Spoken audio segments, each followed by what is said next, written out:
Bonjour à tous et bienvenue dans une nouvelle interview. Aujourd'hui, je suis avec la seule et l'unique Marlène Schaff. C'est que j'ai l'impression de retrouver une ancienne collègue après quelques semaines. Bah oui, c'est vrai. Ah, c'est un peu ça. C'est vrai. Enfin, collègue, ça fait mal, mais ancienne. Oui. Une ancienne. Oui, si, un peu quand même. Ta collègue. T'es un peu ma collègue. Ah, tu ta collègue. Ma collègue du samedi. Bah alors pour ceux qui ont peut-être pas regardé la Starac, parce que nous c'est comme ça qu'on s'est rencontrés. Oui. Marlène cette année était professeure d'expression scénique à la Starac. Absolument. L'année dernière répétitrice, et donc on a passé pas mal de samedis ensemble. Donc ça faisait vraiment plaisir que tu viennes en interview aujourd'hui ici, et surtout qu'on sorte du cadre Starac, parce que bien sûr c'est chouette les interviews Star Academy, mais ce qui m'intéresse c'est pas que la partie Starac, c'est aussi toute la partie avant et la partie après aussi, parce que t'es quand même assez secrète sur ta petite vie. Ouais. Donc bon alors bien sûr. Et de toute façon, enfin, je vous explique, mais je l'ai dit aussi à Marlène avant, si jamais il y a des sujets qui te mettent mal à l'aise, sur lesquels t'as pas envie d'aller, tu me dis « Joker, non madame, ça, je ne veux pas en parler ». Je voudrais que tu me racontes un peu à quoi ressemble ta vie depuis quelques semaines, depuis la fin de la Starac. Comment t'occupes tes journées là? Moi, j'aime beaucoup couper. C'est ce que j'ai fait à chaque fois, les 2 saisons précédentes également. Moi, vraiment, dès que la finale est passée, généralement, je pars me mettre à la campagne. Je m'isole pour vraiment me nettoyer de tout, j'allais dire le bruit, évidemment je parle pas de la musique quand je parle du bruit, mais de toute l'intensité de ce qui s'est passé pendant autant de temps. Tous les niveaux frôlent le rouge pendant 3-4 mois, que ce soit au niveau de la pression, au niveau du son, au niveau des demandes, au niveau des stress de tout à chacun. Donc j'ai vraiment besoin de me nettoyer de ça. Donc généralement je pars aux Pays-Bas. Okay. C'est mon petit endroit secret. J'adore aller là-bas. Attends, mais pourquoi aux Pays-Bas? T'as de la famille? T'as quelque Alors, chose, j'ai travaillé sur The Voice pendant de nombreuses années. Et à l'origine, The Voice c'est un concept hollandais. Ouais. Et donc, j'avais rencontré une des personnes de la marque The Voice lors d'un tournage. Et puis, en discutant avec lui, j'apprends qu'il était hollandais. Je n'étais jamais allée dans ce pays. Et il m'a dit, il faut absolument que tu ailles à Utrecht. Et je me suis dit, ça sonne tellement romantique. Cette jolie bourgade. J'ai tellement envie d'aller me faire bronzer à Utrecht. J'y suis allée pour la première fois et je suis tombée amoureuse du pays.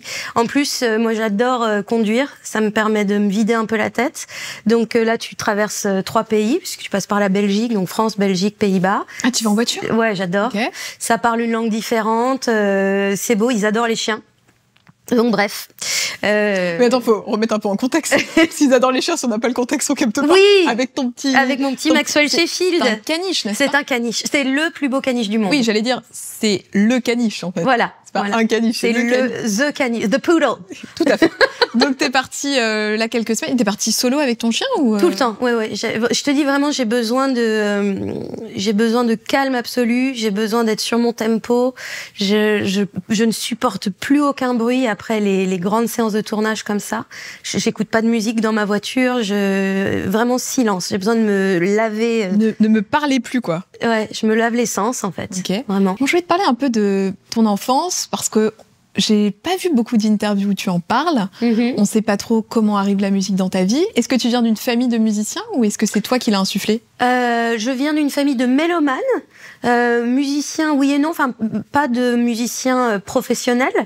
Mon père est guitariste. Il y a toujours eu des instruments de musique à la maison. Ma maman faisait de l'accordéon quand elle était enfant, adolescente. Donc à la maison, piano, guitare toujours. Mon oncle est pianiste classique, ma cousine est pianiste classique, mon cousin joue de la guitare. Enfin, on est une famille on aime la musique. Donc il y a toujours eu de la musique dans mon foyer. À Noël, on joue de la musique ensemble. Donc ça, c'est quelque chose de très présent. Pour autant, je suis la seule de cette génération à l'avoir fait professionnellement. Et quand tu verbalises le fait que tu as envie d'être artiste ou chanteuse en tout cas, oui. Comment c'est reçu? Bien. En fait, moi, mes parents m'ont élevée avec 2 lignes directrices obligatoires. Okay. Tu parleras une langue étrangère et tu joueras d'un instrument de musique. Okay. C'est les 2 choses sur lesquelles il n'y avait pas d'impasse possible. Donc, mon père est allemand. J'ai été élevée franco-allemande. Pour autant, moi, j'avais dit à mes parents que la langue que je voulais maîtriser, c'était l'anglais. Donc, mais depuis très jeune, hein, j'ai toujours dit à ma mère, je parlerai anglais. Ce sera celle-là la langue que je maîtriserai. Et le piano, bah, c'était obligatoire. Donc, je faisais mon heure de piano. J'avais pas envie d'y aller. Je le faisais vraiment à reculons. Et puis un jour, j'ai entendu les Hanson. Tu connais les Hanson, Alix? Ah, punaise, Alix. Dis oui, juste pour... Moi, les Hanson, j'adore. Tu vois, alors... Dans mon baladeur MP3. Baladeur, t'as pas dit Walkman, déjà, c'est sympa. Donc Alix, évidemment, connaît super bien les Hanson, mais pour tous les gens qui ne connaissent pas, c'était un groupe de trois ados, donc qui avaient exactement le même âge que moi. Et donc, ils jouaient du piano, jouaient de la guitare, batterie, et ils écrivaient leurs chansons, harmonie vocale, tout était à 3 voix. Et donc, adolescente, je les vois, et je me dis, waouh! Ah, mais ça peut être ça, jouer du piano, en fait. Et de là, je n'ai plus jamais lâché mon instrument de musique. Ah oui. Et donc, bah là, j'ai tout appris toute seule. J'ai récupéré les méthodes de guitare de mon père, j'adaptais au piano, machin, je cherchais les accords, les trucs. J'ai développé mon oreille et c'était parti. Et donc, bah, mes parents étaient contents puisque ça cochait la case toujours un instrument de musique. Et puis, j'avais un autre contrat avec mes parents. J'avais 1 an d'avance.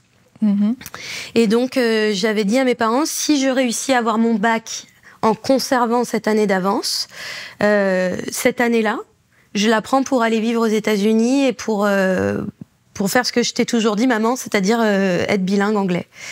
Donc, à 17 ans, je suis partie refaire mon lycée aux États-Unis pour être baignée complètement. Ah oui, comme une année de césure, en fait, après le bac. Voilà, j'ai refait un bac là-bas. Mais c'est trop génial. Voilà, j'ai trouvé ça tellement génial de passer son bac. Mais attends, mais let's do it again. Attends, mais quand tu dis j'ai repassé mon bac là-bas, donc tu t'es inscrite dans une école. Oui, j'étais au lycée. Lycée français ou Ah non, j'étais en Oklahoma dans une famille qui m'a accueillie comme leur une fille en plus. Eux, c'était ils avaient envie de pouvoir ouvrir leur foyer à une autre culture. Donc il y avait une fille qui était là, qui avait quasiment mon âge. C'était ma sœur d'accueil. Et puis j'allais au lycée avec elle. Donc j'ai refait ma terminale là-bas avec les cours, tout normal. J'ai une petite question à ce sujet, au sujet des États-Unis. Je pense pas que ça allait venir si vite, mais ça me ravit. Et c'est pas moi qui vais te la poser, cette question. Oula!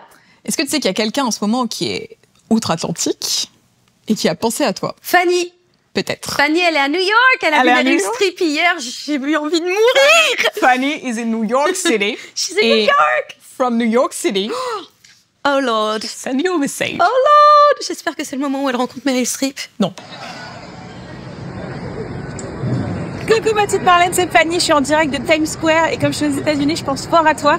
Et moi j'avais une petite question à te poser. Qu'est-ce que tu as appris ici aux États-Unis que tu as ramené en France et qui te sert au quotidien? Je te fais des gros bisous.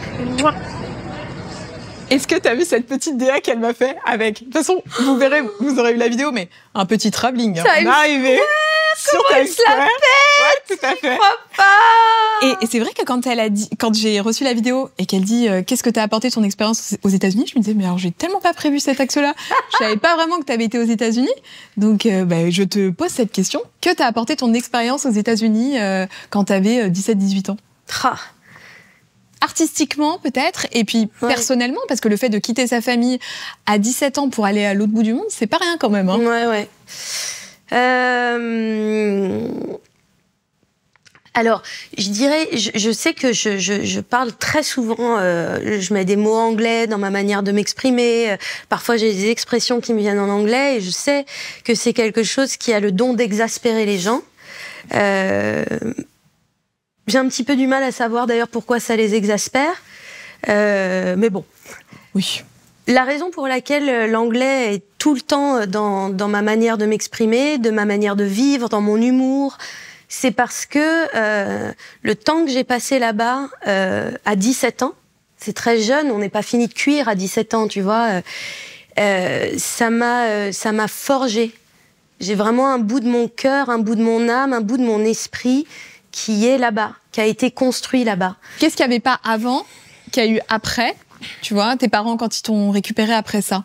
En quoi t'étais différente? Déjà, premièrement, artistiquement, moi j'étais dans un lycée qu'on appelle Performing Arts, où donc les études artistiques étaient au même niveau que les études, comment on appelle ça, plus classiques, voilà, les maths, l'anglais, ok. Maths, l'histoire, etc. C'était le même niveau. Ok. Donc déjà, premièrement, ça m'a donné une légitimité. Puisque moi j'ai grandi dans vraiment un petit village dans les Vosges, il n'y avait pas de conservatoire, il n'y avait pas toutes ces choses-là. Lorsque je révélais vouloir faire un métier de scène à mes profs, ils se moquaient de moi, ça n'avait pas de sens, c'est même stupide, garde les pieds sur terre, ma cocotte. À la seconde où je suis arrivée aux États-Unis, ma prof de théâtre c'est devenue ma mentor. Tous les jours, j'avais des cours et elle m'a appris déjà, c'est pas un rêve de vouloir faire ce métier, c'est un but. Et après, on travaille, on met les choses en place. Elle m'a appris la phrase que je ressors tout le temps, qui est « Fear is not an option ». La peur n'est pas une option. Que j'ai transformé moi en disant que la peur ne doit jamais dicter nos décisions. Ça, je l'ai appris à 17 ans. Elle m'a aussi appris « Failure is in not trying ». L'échec, c'est de ne pas essayer. Et ces deux règles-là, elles sont tatouées derrière mes yeux depuis que j'ai 17 ans. J'ai appris à comment monter sur un plateau. Les cours d'expression scénique, la plupart des choses que j'ai transmises aux élèves, c'est des choses que j'ai appris moi-même à cette époque-là.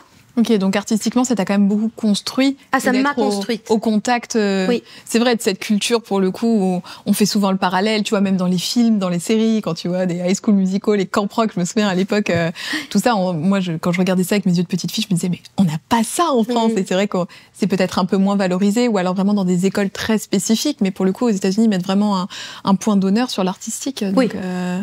Ok, donc ça t'aide à te construire artistiquement et personnellement. Parce qu'à 17 ans, on commence à être dans l'adolescence plus, on devient une jeune adulte. Mm-hmm. Comment tu te construis alors personnellement, en étant un peu plus loin de ta famille? Faudrait que tu viennes voir mon spectacle, Alix, je pense que tu comprendrais beaucoup de choses.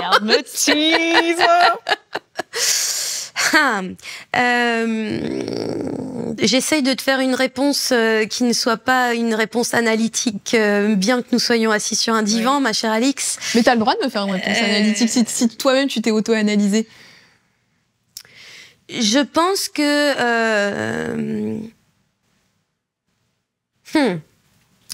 Ok. Avant de partir aux États-Unis, je vivais énormément dans le regard de ma maman. Alors moi j'ai beaucoup de chance parce que c'est vrai que je suis fille unique et j'ai été élevée par des parents qui ont toujours été là pour moi, qui m'ont toujours soutenue, mais ils m'ont jamais soutenue comme des pom-pom girls. Okay. C'est dans le sens tout ce que tu fais c'est génial, absolument pas. Justement, ils m'ont soutenue dans l'autre sens. Ils m'ont soutenue en disant c'est bien, mais tu veux faire ça, ok, mais donne-toi les moyens de réussir. Je dirais que dans ma famille, il y avait un peu le good cop, bad cop. On a le droit de dire ça, Alix? On a tout à fait le droit de dire ça. Le bon policier et le méchant policier. Ok. Et ma maman, c'était plutôt le bad cop. Et c'est vrai que lorsque je suis arrivée aux États-Unis, j'étais dans une dynamique familiale complètement différente de celle dans laquelle j'ai grandi, puisque moi on était 3. Là, j'étais dans une famille où il y avait plein d'enfants. Donc déjà, j'ai découvert une autre dynamique, j'ai découvert une autre manière de parler à ses enfants, d'élever ses enfants, et j'ai appris à garder le respect que j'avais pour ma mère et les choses qu'elle faisait pour moi, mais aussi prendre la distance pour me rendre compte de non, ce conseil-là, il n'est pas bon à suivre. C'est la difficulté, je pense, quand on est enfant ou en construction, c'est de se dire que nos parents, tout ce qu'ils vont dire n'a pas forcément valeur de vérité générale. Et de prendre un peu du recul, parce que quand on est jeune, c'est vrai qu'on se dit que tout ce que disent les parents, c'est forcément ça. Et qu'est-ce que tu as remis en question? Mon apparence physique. Déjà, premièrement, ça a commencé avec ça. Attends, ça veut dire quoi ton apparence physique? Ma maman a toujours été très exigeante avec moi par rapport à ma manière de me présenter au monde. D'accord. Et cette injonction maternelle, encore une fois, on est 3 dans la famille, donc j'ai pas de sœur. Donc le regard de ma maman, c'est le regard de femme le plus important dans ma vie. Ouais. Et il est vrai que lorsque j'arrive aux États-Unis, j'ai quand même pas mal de complexes parce que je suis petite, je suis peut-être pas fine comme on s'imagine les gens qui veulent faire ce métier. On a toutes ces pensées-là. J'arrive là-bas et ça n'est même pas un sujet de conversation. Ça n'est pas un sujet de conversation. Et donc, de là, je me suis détachée de ce regard. Donc, j'ai fait ce que... je pense que j'ai fait une sorte de crise d'adolescence un peu tardive. Je me suis coupé les cheveux pour voir, tiens, ça fait quoi d'avoir les cheveux courts? Je me les suis teints en rose. Tiens, ça fait quoi d'avoir les cheveux roses? Qui étaient des choses que j'avais envie de faire déjà, mais je les aurais jamais fait devant ma mère. Enfin, elle aurait détesté ça. Donc là, je me suis permis tout.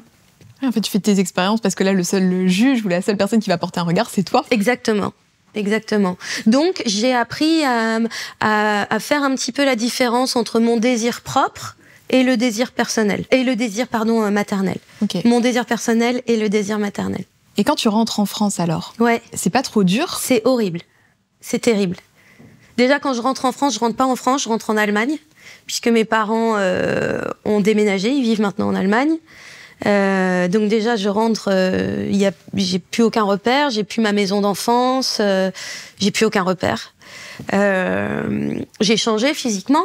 Forcément, imagine, tu vois, une gamine de 17 ans qui part vivre dans un autre pays avec des gens qui me laissent faire ce que je veux. Donc, tu vois, moi j'ai grandi, il n'y avait pas de sucrerie à la maison, on mangeait pas de junk food, les burgers, les machins, c'était no way.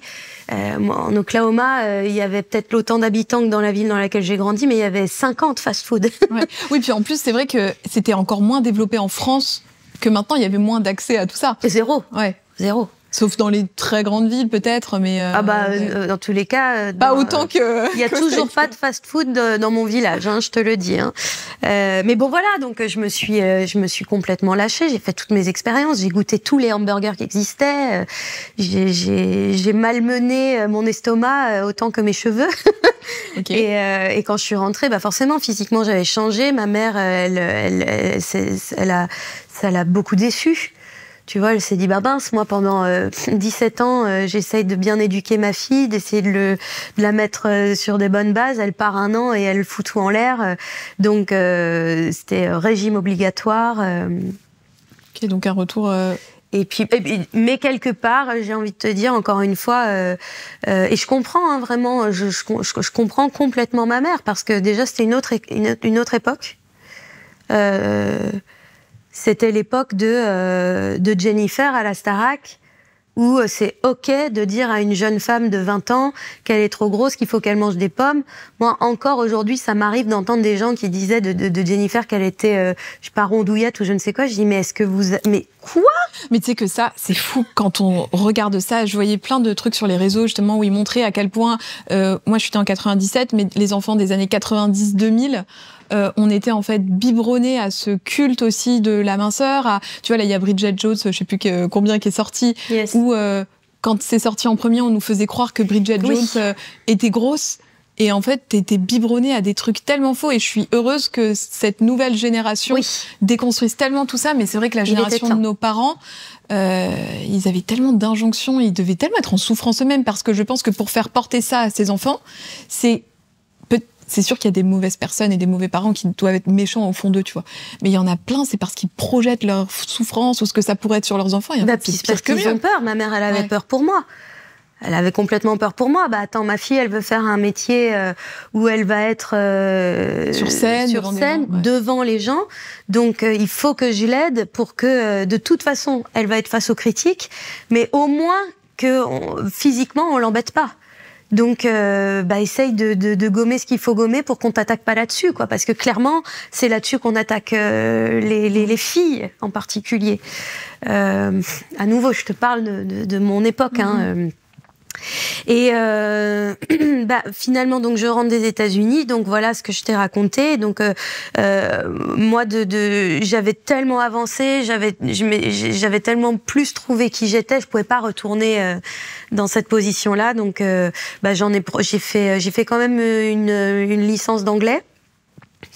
Et après, je suis partie faire ma formation musicale de chanteuse à Paris. Ah ok, donc là tu es à Paris. Ouais. Bah là, ça me met le pied à l'étrier. Et comment ça se passe? T'es directement intégrée dans le monde de la musique ou c'est compliqué au début? Qu'est-ce que tu veux dire par le monde de la musique? Quand tu fais ta formation, est-ce que tu donnes des cours? Est-ce que tu chantes? Est-ce qu'on t'ouvre des portes? Ou est-ce que tu te prends des murs au début? Oh bah non, tu sais, moi je fais ma formation artistique, j'ai 19 ans, ouais c'est ça. Et puis là, je me souviendrai toujours, quand on est arrivé à la rentrée, on était 90 élèves. Donc 90 avec tous les mêmes rêves, on était tous les stars de notre village. Hein. Tout le monde arrive en disant Et puis là, tu te rends compte que non, en fait, il y en a plein qui savent chanter, puis écrire, et puis composer, puis machin, puis lui, il sait faire des trucs que j'ai pas. Donc t'apprends l'humilité. Et puis notre premier exercice, donc notre prof principale, c'était Alice Donna.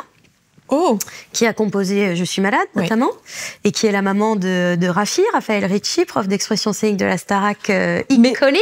Mais attends, mais c'est fou comme... I know, right? Tout le monde se... C'est fou, hein, le monde est très petit.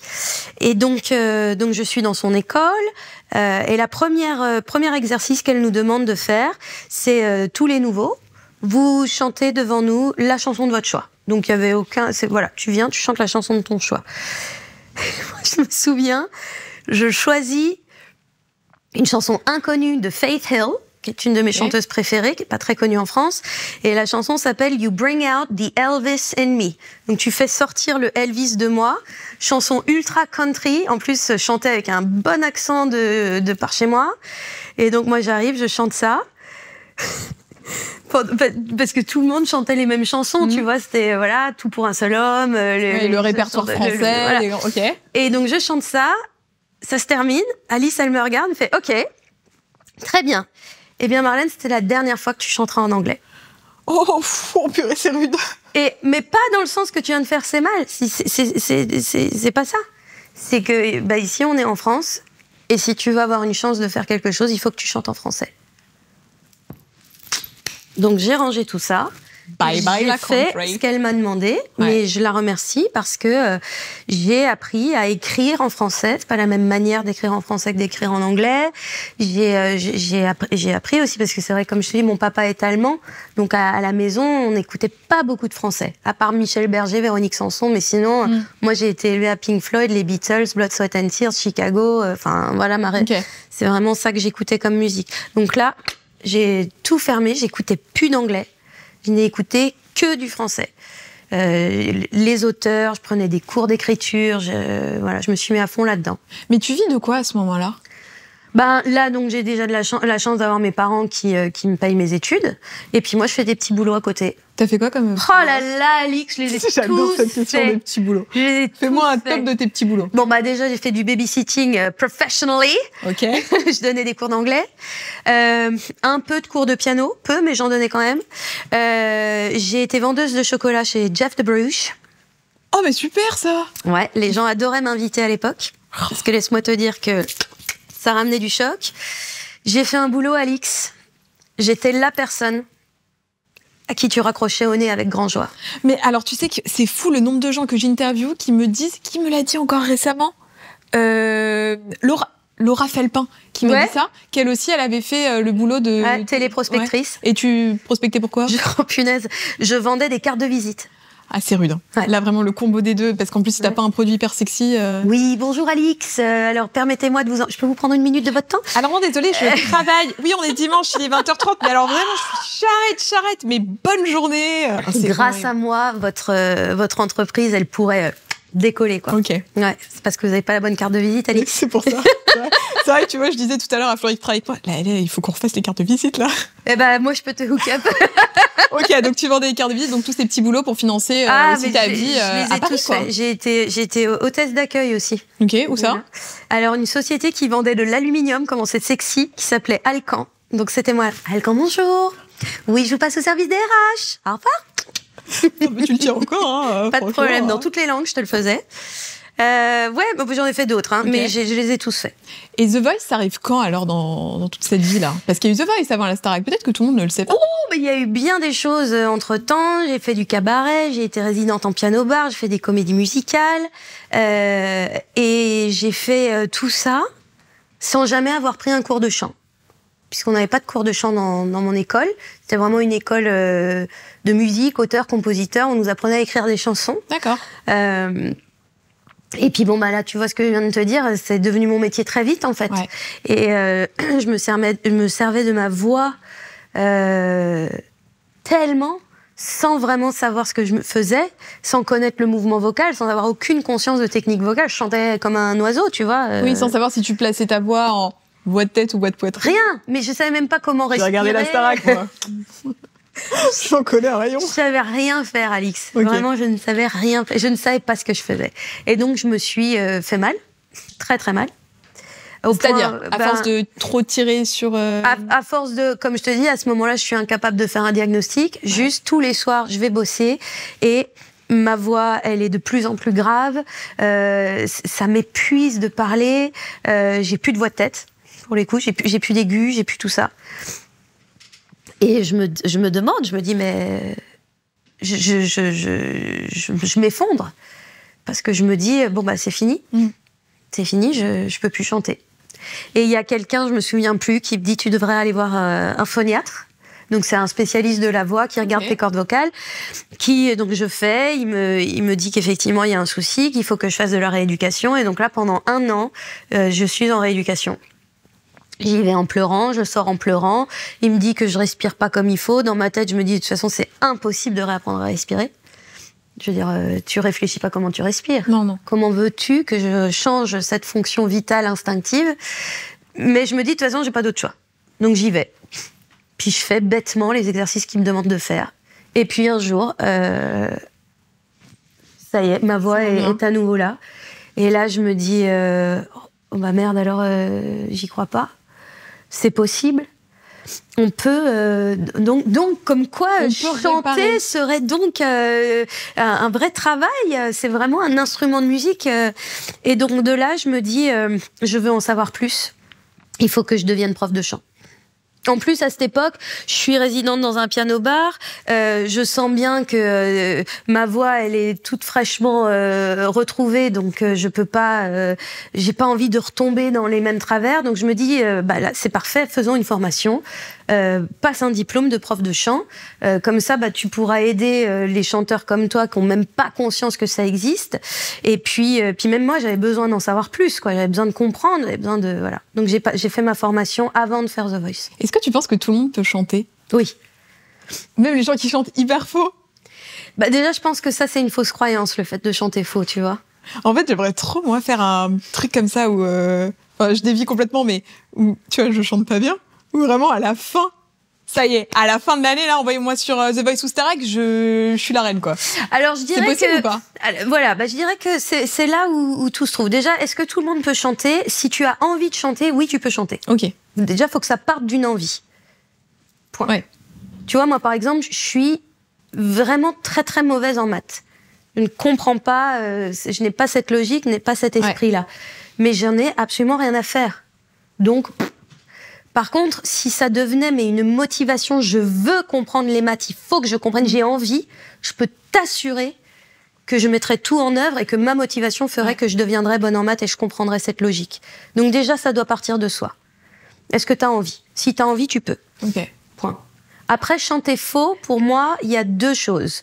Soit il y a véritablement un problème physiologique qui fait que tu n'entends pas, et auquel cas, encore une fois, si tu as très envie, on va trouver des solutions. Ce sera peut-être compliqué, ce sera peut-être laborieux, mais on va trouver des solutions. Mais c'est assez rare, les gens qui sont dans cette configuration-là. La deuxième configuration est beaucoup plus présente. Et la deuxième configuration de « je chante faux », ça part de plein de gens, très bien intentionnés, je n'en doute pas, qui trouvent ça très drôle de dire à quelqu'un « Oh là, elle chante faux, oh là, les casseroles, oh là, il va pleuvoir, hein !» Parce que c'est drôle, parce que c'est comme ça. Avec cet accent. Mais bien sûr. C'est exactement la même logique que quand tu parles en anglais avec un bon accent, on va se moquer de toi. Oui, c'est fou ça. C'est pareil.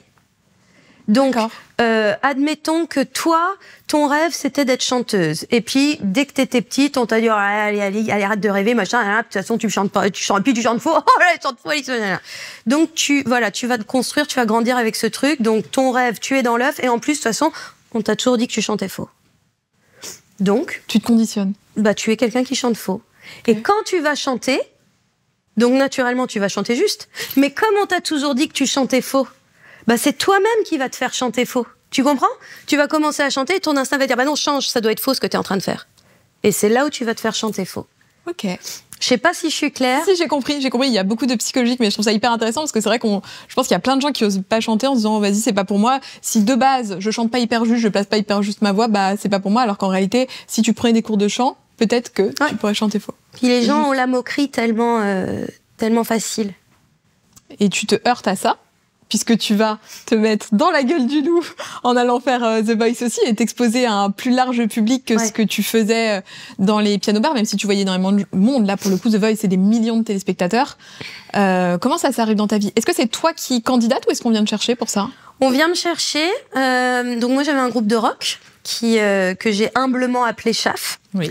On a tourné pendant 8 ans. Et pendant ces 8 années, donc, on essayait, de signer avec une maison de disques. On commençait à s'essouffler un petit peu. On venait de finaliser notre premier album.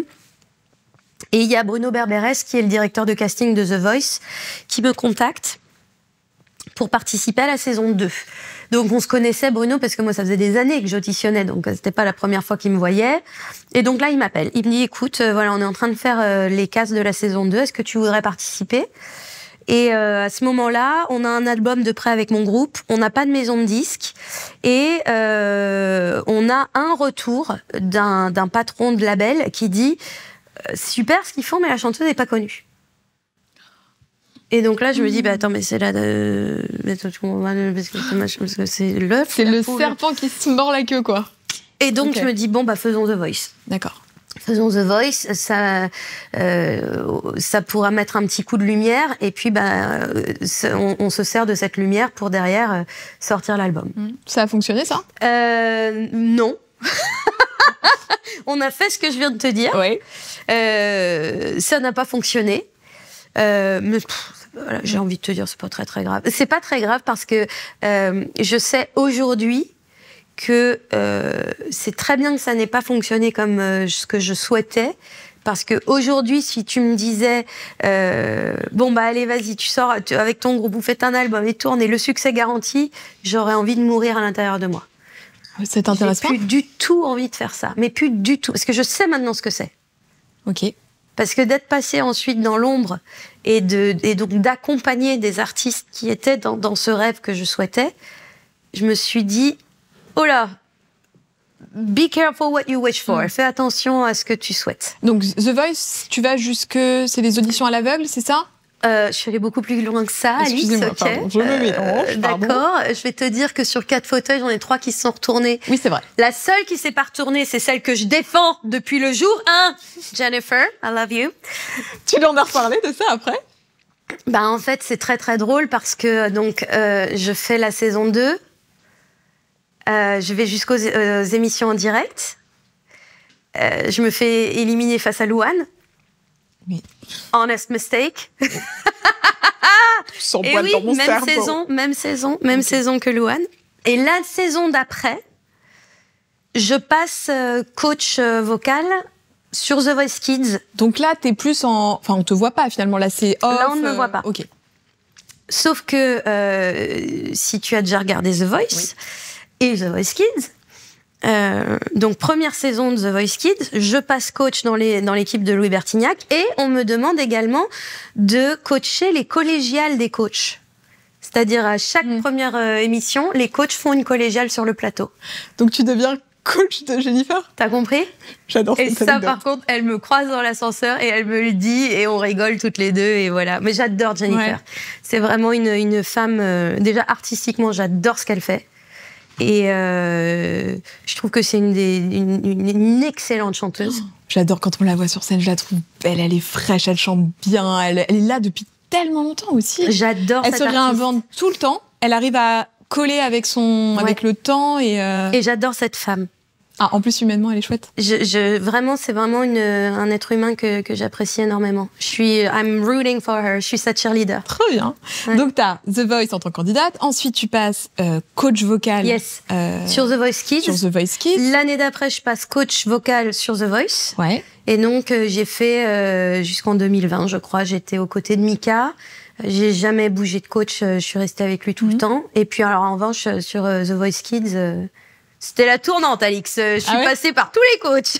Ah, ça a changé tout le temps? J'ai bossé avec Louis Bertignac, Matt Pokora, Soprano, et j'ai terminé avec Julien Doré. Et comment ça se passe? Parce que tu vois, je trouve quand on a ce petit regard un peu extérieur, moi je l'ai un peu avec la télé, tu sais, les coulisses de la télé. Ouais. Tu vois toujours sur les plateaux, tout le monde sourit, mais comment ça se passe à l'intérieur, surtout sur des grosses émissions comme ça? Est-ce qu'il y a une bonne ambiance ou est-ce que parfois c'est pas du flan, quoi? Non. Je pense que j'ai envie de te dire, je pense que j'ai eu de la chance véritablement parce que moi déjà j'ai jamais voulu travailler pour la télé. C'est vraiment quelque chose, tu vois, comme les choses sont faites. Et il est vrai que ma première expérience, c'est de travailler sur la plus grosse émission de France. Et il est vrai que déjà tu te rends pas compte quand t'as pas travaillé sur d'autres sets, le confort et le luxe de tout, quoi. Et il est vrai que j'ai toujours travaillé avec des équipes très humaines. Après, le truc, quand tu travailles sur The Voice ou quand tu travailles sur la Starac, tu mets en lumière des jeunes personnes qui ne sont pas des pros, tu vois. Donc, je pense que c'est une condition sine qua non de bien les encadrer. Et puis, c'était aussi la philosophie de The Voice. Tu vois, on sortait à nouveau d'une époque de la nouvelle star. Comme je te parle de plusieurs années auparavant, où on montrait les casseroles. C'était rude, ça aussi, à l'époque. Oui, quand ils repassent encore là, où on se moquait vraiment des gens face cam. On leur disait non, vous chantez pas bien. C'était une autre époque. Donc là, effectivement, The Voice avait un positionnement dès le début beaucoup plus bienveillant. Même quand ça se retournait pas ensuite et qu'il y avait la petite interaction avec Nikos, toujours très bienveillant. Toujours. Mais c'est pour ça que je suis allée travailler sur cette émission, d'ailleurs. C'était évident. Mais toi, tu connais Nikos depuis des années, alors, en fait. Tu es en train de percuter, là. Ouais, on se connaît depuis pas mal de temps, Vous vous retrouvez aussi sur Starac. Oui. Donc, comment tu fais le pont The Voice Starac? Là aussi, on vient te chercher? Attends, j'essaie de Il y a 2 ans, 2-3 ans même, maintenant. Eh ben oui. Alors oui, ils sont venus me chercher, ça c'est certain. J'arrive plus à me souvenir qui. Bon bref. Mais bon, alors à nouveau, tu sais, c'est un tout petit milieu. Et les personnes au tout début de The Voice, la plupart sont maintenant chez Endemol, qui produit donc la Starac. D'accord, donc ils avaient déjà travaillé avec toi. Cette année, ma productrice au château, je l'ai rencontrée quand j'ai fait The Voice, on a commencé ensemble à la télé. C'est fou. Et on se retrouve cette année, j'étais tellement heureuse d'être avec Kim et Camille. C'était nos deux...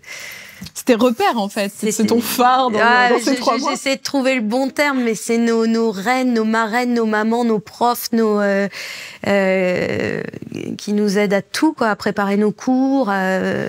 Kim et Camille, et j'étais tellement heureuse de pouvoir travailler avec elles cette année. On a commencé ensemble sur The Voice. Ok. Donc quand on t'appelle pour la Starac, au moment où on t'appelle, c'est pas revenu encore. Donc on est... parce que toi, t'étais là à la première saison, où c'est revenu. On n'avait aucune idée de si ça allait fonctionner ou pas. Ça fait des années que ça avait pu être diffusé. Est-ce que t'hésites? Ah oui. Qu'est-ce qui te fait hésiter? Tout. Alors, au moment où il m'appelle, donc à ce moment-là de ma vie, j'ai arrêté The Voice adulte. D'accord. Je ne travaille plus que sur The Voice Kids parce que ma vie c'était devenu plus que du coaching. Je ne faisais plus rien d'autre. Mes semaines c'était des heures de coaching ou de cours de chant et donc je m'étais trop perdue à ce stade. Et donc là, j'arrête The Voice, je ne garde que The Voice Kids et le but c'est j'ai un spectacle à écrire, il faut que je le mette sur scène, donc je me concentre là-dessus. Ok. La Starac m'appelle. À ce moment-là, j'ai une comédie musicale qui me propose un rôle principal. J'ai The Voice qui me rappelle en me disant « On aimerait bien que tu reviennes sur les adultes ». Et j'ai la Starac qui me propose un rôle. Une excellente semaine. Torture absolue dans ma tête. Torture absolue dans ma tête. Et alors, qu'est-ce qui te fait pencher? La phrase que je t'ai dit au tout début. Fear is not an option. La peur ne doit pas dicter tes décisions. Rester sur The Voice, ça aurait été la peur qui me dictait ça. Il vaut mieux rester. Ça, au moins, c'est du sûr. Okay. Tu sais ce que c'est, tu connais le travail, tu connais l'équipe, tout se passe bien. Donc, confort.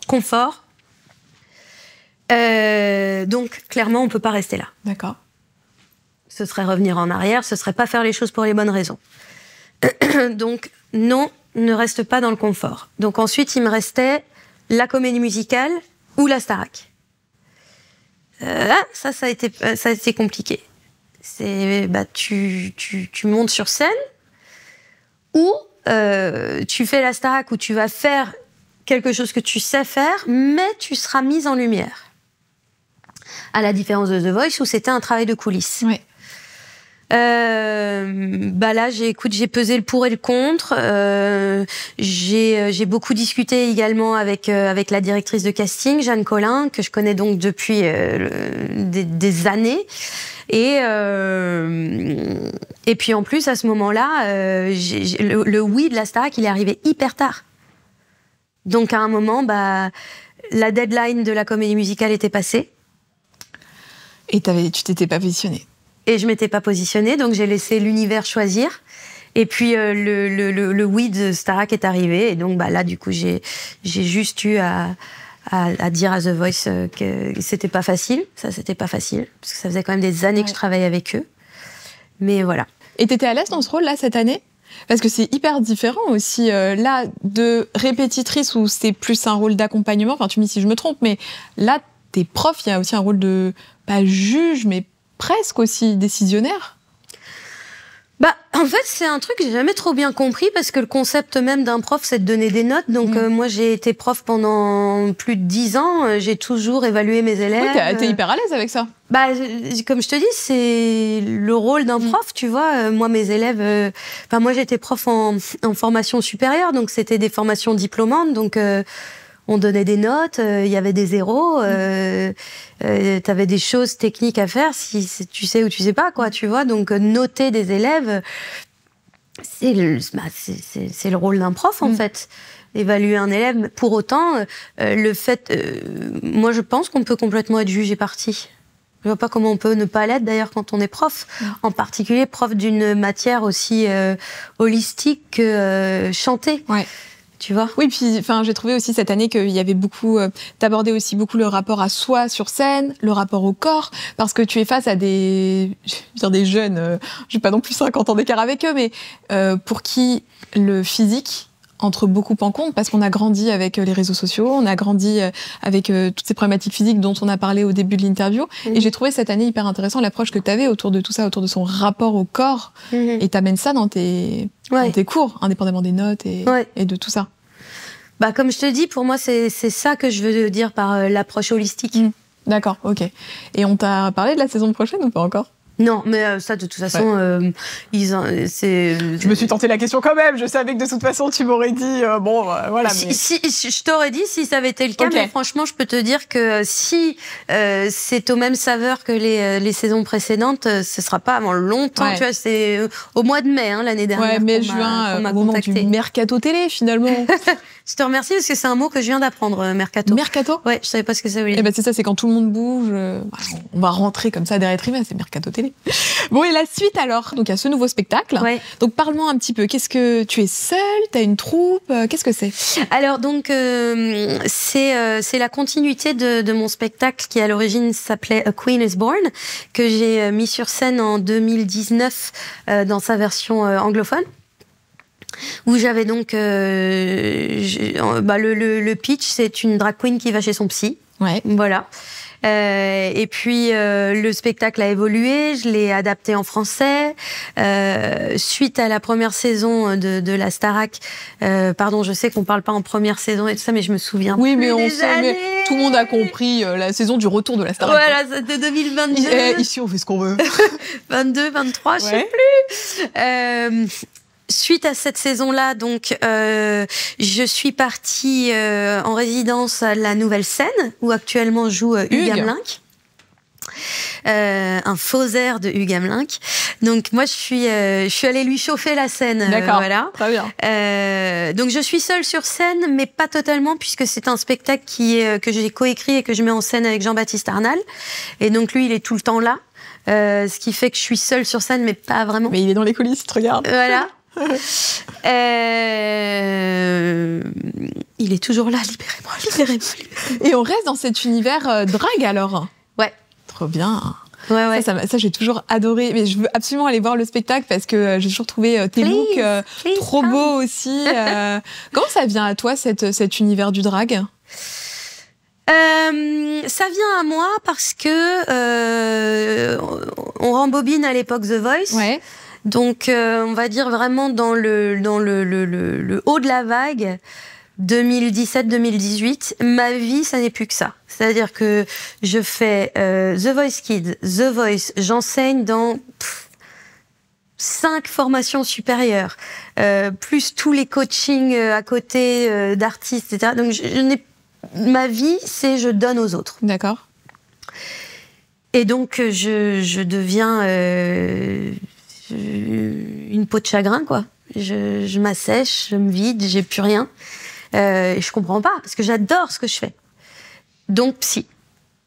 Et en fait, à force de travailler avec le psy, je t'épargne 8 années de travail sur le divan et je te donne la conclusion. Ce serait tellement bien si on pouvait arriver directement comme ça. C'est vrai. En gros, ok, bon, bah, faut que je remonte sur scène parce que c'est là qu'est mon oxygène. Oui, mais pas Marlène. L'idée que Marlène remonte sur scène, je m'effondre en larmes. Donc il nous faut un personnage de scène. Donc comment faire pour monter sur scène? Mais c'est-à-dire qu'à ce moment-là, je me dis, je vais faire du doublage. Parce que le doublage, c'est génial. Tu fais ton métier, mais personne ne te voit. Donc on te fout la paix. Je suis dans cette optique-là. Je dis, comment je peux faire mon métier, mais planqué derrière un rideau? Et moi, j'ai commencé par le cabaret. J'ai commencé avec des transformistes. C'est eux qui m'ont appris à me maquiller. Et donc, bah, en fait, à force d'être chez le psy, quoi, tu discutes, tu parles, et puis je me dis, oh, mais attends! Mais si je me crée un personnage comme ça, bah, du coup, c'est Marlène, mais c'est pas Marlène!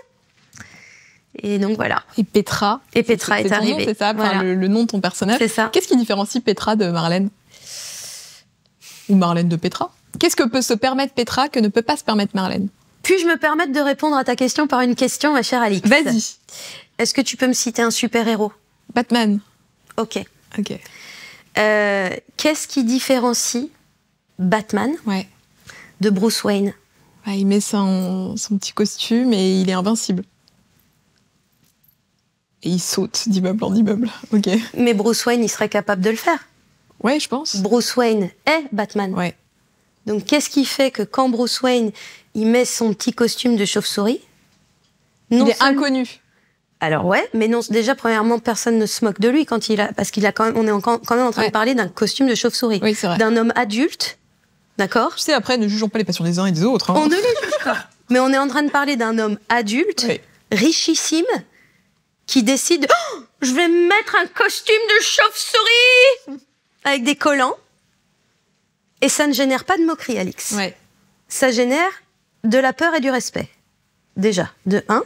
Et 2, pourquoi à X est-ce que Bruce Wayne, qui a les mêmes capacités physiques que Batman, hein, c'est la même personne, hein, je te le rappelle. Hein.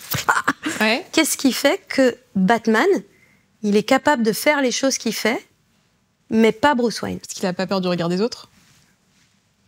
C'est la première fois qu'on vient de me retourner les questions comme ça. Et Wonder Woman et Diana. Ah oui, Wonder Woman. Voilà. Ok. Ou Black Widow. Oui, c'est vrai. Tout à fait. Ok, d'accord. Bah, c'est bon, j'ai ma réponse. Alors. Et qu'est-ce que je peux te souhaiter en objectif perso?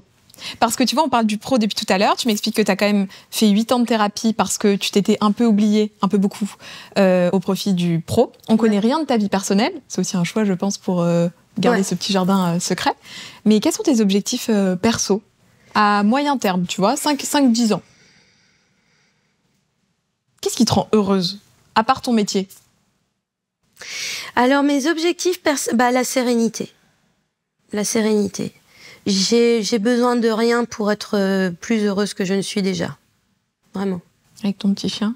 Ouais. Non, vraiment, je vais te dire les choses assez... j'ai énormément d'amour dans ma vie. Donc ça, déjà, c'est quelque chose que je souhaite avoir les capacités de toujours reconnaître, ne pas oublier et entretenir. Tu vois, par exemple, l'expression take it for granted, mais je sais pas comment le dire en français. Prends-le pour... Acquis. Acquis, ouais. Voilà. Tu vois, ça exaspère les gens. Tu veux pas le prendre pour acquis, tu veux toujours savoir, mais je pense reconnaître. On le prend pour acquis. Ok. Voilà, donc je ne veux pas le prendre pour acquis. D'accord. Donc déjà, voilà. Entretenir tout cet amour que j'ai dans ma vie pour pouvoir continuer aussi à le donner, essayer d'être une meilleure personne. Il y a plein de choses que je peux améliorer chez moi. Donc essayer ça, ce sera déjà pas trop mal. Moi, mon bonheur, ce qui fait que je réussis à entretenir ça, c'est le soir me coucher et me dire ok, j'ai fait plus de bien que de mal aujourd'hui. Bon, et ben je te le souhaite alors pour ces 5 ou 10 prochaines années. Est-ce que tu veux rajouter quelque chose? Oui, ma chère Alix, je te remercie de me donner l'opportunité. Déjà, je te remercie pour toutes tes questions et pour l'intérêt que tu me portes. Et la chose que je voudrais ajouter, je voudrais revenir sur une réflexion que tu as fait tout à l'heure sur le fait que j'avais amené dans mon enseignement à la Starac le fait de prendre conscience de son apparence et de s'aimer tel qu'on est, et du fait que comme je m'adressais à des jeunes gens, que cette question de l'apparence était prédominante dans leur vie. Je voudrais juste corriger que je pense que c'est pas du tout propre aux jeunes gens, parce que suite aux divers discours que j'ai pu avoir sur l'acceptation de soi avec Maureen ou Marine, ou même d'autres, j'ai reçu énormément de messages d'hommes et de femmes, plutôt de ma génération, voire de la génération d'après, qui justement disaient, qui me remerciaient, et je les remercie de m'avoir envoyé ces messages, qui me remerciaient justement d'avoir eu ce discours sur une place publique. Moi, la seule chose que je veux dire, c'est que, et je suis le porte-drapeau de ça, quand j'avais 10 ans, j'ai pris le train avec mon papa, il y avait une dame âgée dans la voiture du train, et avant de partir, j'avais 10 ans. Elle m'a regardée et elle m'a dit « Jeune fille, le temps perdu n'est jamais rattrapé. » Cette phrase m'a tuée. Elle m'a tuée. J'avais 10 ans, je ne l'oublierai jamais. Eh bien, chaque seconde passée à regarder son corps, à ne pas l'aimer, à dire « ce serait mieux si, ce serait mieux quand », c'est du temps perdu qui ne sera jamais rattrapé. Peu importe le métier que tu fais. Et ça, c'est mon combat. Mais moi aussi, hein. Mais j'allais te demander, est-ce que toi, après tout ce que tu as réussi à déconstruire et tout ce que tu fais, et à quel point tu arrives aussi à être valorisée dans tellement de domaines, est-ce que tu as encore des insécurités face à ça? Bien sûr. Bien sûr, tout le temps. Tout le temps. Comment tu vas au-delà? Tu penses à cette phrase, en fait, tout le temps? Oui. Je trouve aussi beaucoup d'inspiration auprès de gens qui ont les mêmes quoi. Moi, je dirais qu'il y a 2 personnes qui m'ont énormément aidée, puis c'est à elles que je pense quand je vais dans ces zones d'ombre. C'est Meryl Streep et Emma Thompson. Et ou Viola Davis, d'ailleurs aussi, qui est une actrice que j'adore énormément, et qui disent, en fait, il y a tellement de choses que tu peux cultiver et qui vont faire de toi quelqu'un de meilleur. Cultive ce qui se passe à l'intérieur, grandis, apprends, déconstruis. Il n'y a pas un truc que tu peux améliorer dans ta vie, il n'y a pas une compétence sur laquelle tu pourrais t'améliorer. Travaille là-dessus. Ça, c'est quand t'as tout perdu, ça reste. La culture, c'est le seul truc qui te reste quand t'as plus rien. Beauty fades, comme dirait ma drag queen favorite Bianca Del Rio. Ou comme dirait Gainsbourg, l'avantage de la laideur sur la beauté, c'est que la laideur reste. Moi j'avais lu une chose une fois aussi qui m'avait marqué dans ce sens-là, mais ça va complètement avec ce que tu dis. C'est quelqu'un qui disait sur notre pierre tombale, il va pas y avoir écrit, je prends je sais pas mon exemple, Alix avait des grands cheveux raides, un nez droit, ou tu vois, peu importe ce qui te complexe. s'en fout de ça. En réalité, quand tu décèdes, on retient pas que tu rentrais dans un pantalon en taille 36, en taille 34, en taille 40, en taille 42 ou plus. Enfin, ça ne vient même pas en considération, quoi. Alors, tu veux quoi sur ton épitaphe? Qu'est-ce que j'aimerais sur mon épitaphe? En vrai, c'est un truc bête, mais j'aimerais bien qu'on dise que j'étais gentille. Tu sais, il y a ce truc de gentillesse où ça peut être un peu mal perçu, dans gentil, genre un peu con, tu vois. Mais j'ai pas envie de me dire que j'ai fait du mal aux gens, ou en tout cas intentionnellement. Bah moi, je te souhaite de plus jamais trouver ça bête qu'on dise de toi que t'es gentil. Je prends, tu sais ce que j'ai l'impression que je suis dans un débrief à la fin de mon prime. Merci beaucoup Marlène. Merci, franchement, Alice. j'ai passé un trop bon moment. Je vous mets les réseaux sociaux de Marlène là, les miens juste là, et tout ce dont on a parlé. Le lien du spectacle, les vidéos, les réseaux sociaux, tout ce qu'on a évoqué dans la vidéo, je vous les mets dans la description, donc n'hésitez pas à aller checker. Comme d'hab, je compte sur votre bienveillance et votre gentillesse, mais je ne doute pas de tout ça dans les commentaires. Vous nous dites ce que vous avez pensé de cette interview. Et puis nous, on vous fait des très très gros bisous. À bientôt. Ciao. Je sais pas où je dois dire au revoir là. On dit au revoir. Bisous bisous.